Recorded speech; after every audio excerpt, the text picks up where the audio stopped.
Le monde est devenu un endroit bien chaotique, où la vie devient dangereuse à chaque fois que vous sortez de chez vous. Suite à un accident non dévoilé, la population terrestre a développé de mystérieuses croûtes sur la peau, croûtes qui en disparaissant font naître un pouvoir ou une mutation. Dans ce nouveau monde, au bord du précipice, David est probablement le tout dernier être humain à n'avoir jamais muté.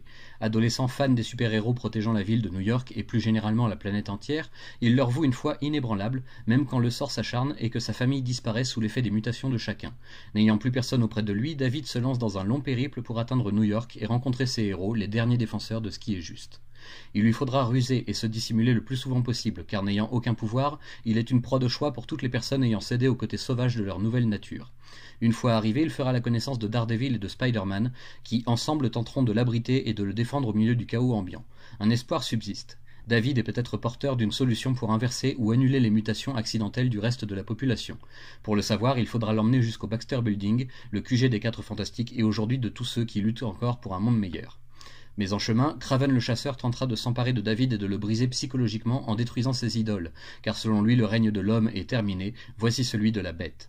Kraven ne sera pas le seul danger à affronter, les mutants officiels d'autrefois sont considérés aussi coupables que Reed Richards dans cette catastrophe planétaire, et les accusations et les attaques injustes pleuvent sans discontinuer. Une fois de plus sauvé par ses héros, David arrive enfin au cœur du laboratoire des Fantastiques, où il rencontre le gratin du monde scientifique. Pensez-y. Iron Man, Ant-Man, le Fauve, Bruce Banner et Reed Richards qui vous acceptent parmi eux et fondent sur vous, un jeune adolescent presque paumé, de grands espoirs pour un futur proche, tous les autres héros acceptant de vous défendre au péril de leur vie. Quand la bataille éclate dans l'immeuble et que les mauvaises personnes en colère débarquent et prennent le dessus, il faut recourir à une solution désespérée pour sauver la situation. Mais malgré toutes les bonnes volontés du monde, la tragédie semble s'abattre à nouveau quand l'espoir se brise. Que reste-t-il alors? Des héros amers, déçus, mais enfin rassemblés après des années d'errance et de doute. Une nouvelle envie de rendre la justice et de rendre le monde plus sûr, qu'importe le temps à y consacrer et les ennemis à affronter. De ramener de l'ordre dans une ère de chaos, et peut-être aussi le moment de forger de nouvelles alliances, parfois contre nature, pour qu'ensemble les plus grands pouvoirs servent à la cause commune. Un nouveau monde va voir le jour, un monde lui aussi muté, défiguré, mais bien vivant. Cette histoire parue en 2020 est un préquel de 6 chapitres à la fameuse trilogie Terre X d'Alex Ross et Jim Krueger, ayant marqué la fin des années 90. J'ai fait le choix de lire d'abord ce préquel, même si bien plus récent que la trilogie culte elle-même, sans rien connaître d'autre à cette histoire qu'on me dit sans arrêt mémorable à plus d'un titre. Vous l'aurez compris, les prochains articles du samedi risquent fort d'y être consacrés, rendez-vous est donné.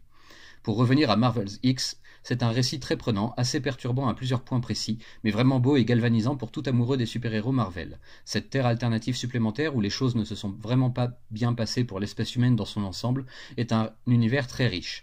On croirait parfois qu'il s'agit d'une sorte de fanfiction, tant le personnage central, le jeune David, nous apparaît proche de nous et plongé au milieu de toute cette agitation autour de lui. Tout un monde ne vivant plus que par lui, ne voyant plus que par lui, il y a de quoi donner des maux de tête. Le dessin est signé par l'artiste serbe Welby, dans un style qui personnellement me rappelle un peu Alex Maleev par endroits, assez sombre également, traduisant visuellement cette impression que le mince espoir restant à ce monde s'échappe de plus en plus, page après page.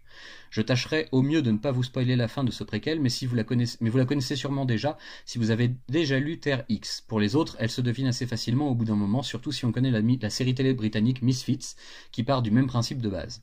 Je pense qu'Alex Ross et Jim Krueger ont eu les premiers la bonne idée, mais qu'elle est privée aujourd'hui de toute surprise après toutes ces années où le concept a pu être exploité ailleurs. Rendez-vous donc dans les prochaines semaines pour attaquer le gros morceau, la trilogie Terre X dans son ensemble, et une bonne dose de nostalgie encore une fois.